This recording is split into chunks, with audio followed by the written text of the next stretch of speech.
नमस्कार श्रोताओं, तो हाजिर हुए हैं दिन भर की प्रमुख खबरों के साथ। तो इससे पहले खबरों को विस्तृत रूप से जानने निवेदन रहेगा, कृपया चैनल को जरूर सब्सक्राइब करें। तो पेश हैं आज दिन भर की प्रमुख खबरें। माथे पर तिलक लगाने और श्री राम के नारे पर संस्कृत संस्थान में विवाद, जाने कहां का है मामला। राष्ट्रीय संस्कृत संस्थान बलाहर प्रागपुर में माथे पर तिलक और जय श्री राम के नारे को लेकर विवाद हो गया है। विद्यार्थियों ने इस बारे में एक शिकायत संस्थान की निदेशक को सौंपी है। निदेशक ने अनुशासन कमेटी के समक्ष मामला भेज दिया है। साथ ही संबंधित प्रोफेसर और आरोप लगाने वाले विद्यार्थियों को कमेटी के समक्ष होकर अपना पक्ष रखने को कहा है। विद्यार्थियों का आरोप है कि संस्थान के एक प्रोफेसर उन्हें तिलक लगाने और जय श्री राम का नारा नहीं लगाने को कहते हैं। उनके अनुसार यह नारा राजनीतिक है। इसके बाद विद्यार्थियों ने संबंधित प्रोफेसर के खिलाफ मोर्चा खोल दिया। कांग्रेस विधायक संजय अवस्थी बोले, हिमाचल भाजपा का नया नारा, प्रदेश के हितों को मारो ठुड। अर्की से कांग्रेस विधायक संजय अवस्थी ने आज शिमला में से जारी एक बयान में कहा है कि भाजपा हिमाचल प्रदेश विरोधी पार्टी है। पहले भाजपा का नारा था स्टेटहुड मारो ठुड और अब इनका नया नारा है प्रदेश के हितों को मारो ठुड। उन्होंने कहा कि हिमाचल प्रदेश भाजपा के नेता सत्ता के लालच में राजनीतिक दिवालियापन का शिकार हो चुके हैं तथा उन्हें आज न प्रदेश के लोगों की चिंता है और न ही राज्य के हितों की। उन्होंने कहा कि पिछले 5 साल जयराम ठाकुर सत्ता में रहते हुए सोए रहे और प्रदेश हितों की अनदेखी की तथा कोई काम नहीं किया। उन्होंने कहा कि भाजपा ने पूरे 5 साल राज्य के लोगों को डबल इंजन की सरकार का हवाला देकर बरगलाने की कोशिश के अलावा और कुछ नहीं किया। उन्होंने कहा कि पूरा भाजपा सरकार ने प्रदेश के हितों की कोर्ट में ठीक ढंग से पैरवी नहीं की थी और अब कोर्ट के फैसलों को बेवजह तुल दे रहे हैं तथा जनता को बरगला रहे हैं। उन्होंने कहा कि जयराम ठाकुर को मुख्यमंत्री के पद पर रहते हुए उन्हें प्रदेश के लोगों के हित में जो काम करने चाहिए थे वो किए नहीं और अब हिमाचल प्रदेश के सबसे बड़े हिमायती बनने का प्रयास कर रहे हैं, जबकि वर्तमान राज्य सरकार राज्य के हितों को सुरक्षित रखने के लिए हर संभव प्रयास कर रही है और इसके लिए विभिन्न मोर्चों पर लड़ाई लड़ी जा रही है। मई महीने तक कुंजुम दर्रा से गुजरने वाला हाईवे 505 बंद, उपायुक्त ने जारी किया आधिकारिक आदेश। समुद्र तल से करीब 15,000 फीट की ऊंचाई पर कुंजुम दर्रा से गुजरने वाला हाईवे 505 अगले साल मई माह तक यातायात के लिए बंद कर दिया गया है। शुक्रवार को उपायुक्त लाहौल स्पीति राहुल कुमार ने इस बाबत आदेश जारी कर दिए। 23 नवंबर से अब कोई भी वाहन ग्राफू से लोसर के बीच नहीं गुजरेगा। हिमाचल के 5 जिलों में बारिश बर्फबारी के आसार, 4 स्थानों पर न्यूनतम तापमान माइनस में। पश्चिमी विक्षोभ की सक्रियता से हिमाचल प्रदेश के 5 जिलों में बारिश बर्फबारी की संभावना है। मौसम विज्ञान केंद्र शिमला के अनुसार 23 नवंबर को राज्य के चंबा, कांगड़ा, किन्नौर, लाहौल स्पीति व कुल्लू जिले के ऊंचाई वाले क्षेत्रों में बारिश बर्फबारी का पूर्वानुमान है। वहीं राज्य के बाकी हिस्सों में अगले 7 दिनों के दौरान मौसम शुष्क रहने के आसार हैं।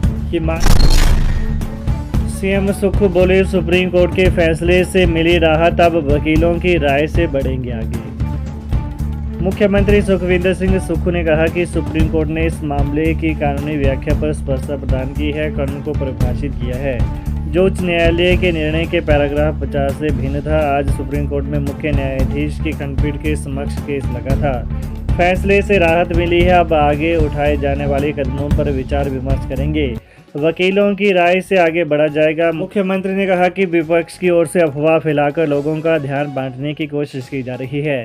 आज दिल्ली में मीडिया से बातचीत में मुख्यमंत्री ने कहा कि भाजपा के नेता बचकानी बातें कर रहे हैं, कभी समोसे की चर्चा करते हैं तो कभी टॉयलेट टैक्स की। उन्होंने कहा कि प्रदेश में जब से कांग्रेस के विधायकों की संख्या दोबारा 40 पहुंची है, तब से भाजपा के नेता मुझे व्यक्तिगत तौर पर निशाना बना रहे हैं। हिमाचल सरकार को हाईकोर्ट से बड़ी राहत, 31 मार्च तक खुले रहेंगे पर्यटन निगम के 9 होटल। हिमाचल प्रदेश हाईकोर्ट से प्रदेश सरकार पर्यटन विकास निगम को बड़ी राहत मिली है। हाईकोर्ट ने पर्यटन विकास निगम के 9 होटलों को 31 मार्च, राज्य सरकार पर्यटन विकास निगम के घाटे में चल रहे 18 होटलों को बंद करने के फैसले के खिलाफ सरकार हाईकोर्ट पहुंची है। HPPTDC ने आदेश में संशोधन के लिए आवेदन दिया था, जिसमें कहा गया था कि 18 में से 9 होटल फायदे में हैं। बेशक इनमें ऑक्यूपेंसी 40% से कम है। हाईकोर्ट ने इसे स्वीकार कर 31 मार्च तक 9 होटलों को ऑपरेट करने की मंजूरी दे दी है। आज जस्टिस अजय मोहन गोयल की अदालत में मामले की सुनवाई हुई। कोर्ट ने कहा कि इन होटलों के संबंध में दिनांक 19 नवंबर के आदेश की निरंतरता की समीक्षा उसके बाद इनके प्रदर्शन के आधार पर की जाएगी। कांग्रेस की नई कार्यकारिणी के गठन के लिए हाईकमान ने नियुक्त किए पर्यवेक्षक। हिमाचल प्रदेश में कांग्रेस की नई कार्यकारिणी के गठन को हाईकमान ने पर्यवेक्षक नियुक्त कर दिए हैं। चारों संसदीय क्षेत्रों सहित सभी 12 जिलों में इनकी तैनाती की गई है। इनकी सिफारिश के आधार पर संगठन में पदाधिकारियों की नियुक्तियां की जाएंगी। सभी पर्यवेक्षक प्रदेश कांग्रेस प्रभारी राजीव शुक्ल को रिपोर्ट करेंगे। हाईकमान ने हमीरपुर संसदीय सीट का गुरुप्रीत, शिमला का ओमवीर यादव, मंडी का गौरव भाटिया और कांगड़ा सीट का शांतनु चौहान को पर्यवेक्षक नियुक्त किया है। हुरला में 9 किलो चरस के साथ 2 युवक गिरफ्तार, पुलिस ने पकड़ी साल की सबसे बड़ी खेप।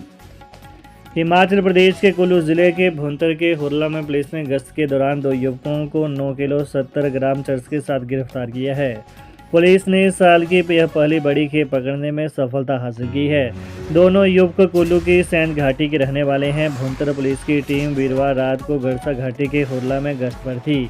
इसी दौरान सामने से पैदल आ रहे 2 युवकों को तलाशी के लिए रोका गया।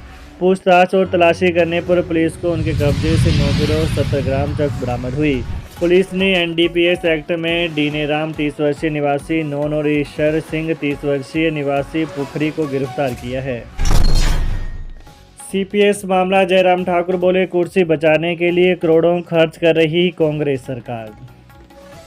पूर्व सीएम एवं नेता प्रतिपक्ष जयराम ठाकुर ने सीपीएस मामले में कांग्रेस सरकार को घेरते हुए कहा कि कुर्सी बचाने के लिए राज्य सरकार करोड़ों रुपए खर्च कर रही है। हिमाचल और जनता के हितों की उन्हें कोई चिंता नहीं है, कुर्सी बचाना ही उनकी प्राथमिकता रह गई है। इतिहास में पहली बार हिमाचल नीलाम करने की स्थिति पैदा हो गई है। सर्किट हाउस मंडी में आज पत्रकार वार्ता में जयराम ने कहा कि हिमाचल की मौजूदा स्थिति से ऐसा लग रहा है कि सरकार नाम की कोई चीज़ ही नहीं है। कोर्ट के प्रति सम्मान है, लेकिन प्रदेश सरकार का कार्य कोर्ट को करना पड़ रहा है। पति पर बिना स्वीकृति बैंक के खाते से 37 लाख रुपए और लॉकर में रखे गहने निकालने के आरोप, मामला दर्ज। कुल्लू जिले में एक महिला अधिकारी ने अपने पति और एसबीआई के तत्कालीन मैनेजर के साथ मिली भगत कर 37 लाख रुपए और लॉकर में रखे सोने के गहने निकालने का आरोप लगाया है। इस मामले में उन्होंने कुल्लू के महिला थाने में केस दर्ज करवा दिया है।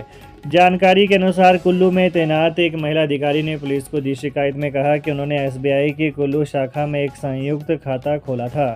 खाते में लाखों रुपए की राशि दी, साथ ही बैंक के लॉकर में सोने सहित अन्य गहने जमा करवाए थे। बाद में उनके पति ने वर्ष 2021 में ढालपुर में एसबीआई की शाखा के तत्कालीन मैनेजर की मदद से संयुक्त खाते को एकल खाते में बदल लिया। तो ये रही आज दिन भर की विशेष खबरें। हिमाचल की ताज़ा खबरों को जानने के लिए कृपया चैनल को अभी सब्सक्राइब करें। धन्यवाद।